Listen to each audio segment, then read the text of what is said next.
I want to talk about those two Republican candidates, Bianco and Hilton, because right now they are at the top of this poll. But because they are Republicans and California is a largely blue state, do they have a lower ceiling here than the other Democrats? The other Democrats here have more room to grow.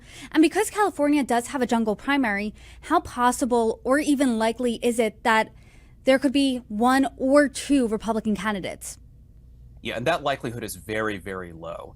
Uh, as you said, there's a low ceiling there, and it's just as likely given these numbers that we see here. Like I said, it's a four-horse race as it stands. It's just as likely that two Democrats advance, and that they could be the general election candidates in November. I think what is on the positive side for the Republicans is that they just have fewer names on the ballot overall, and definitely fewer that gain more than, say, 3% of the vote. So the Republicans are a little bit more consolidated, and I think if they can consolidate further, especially with one candidate, then they could definitely secure at least one name on the general election ballot in November.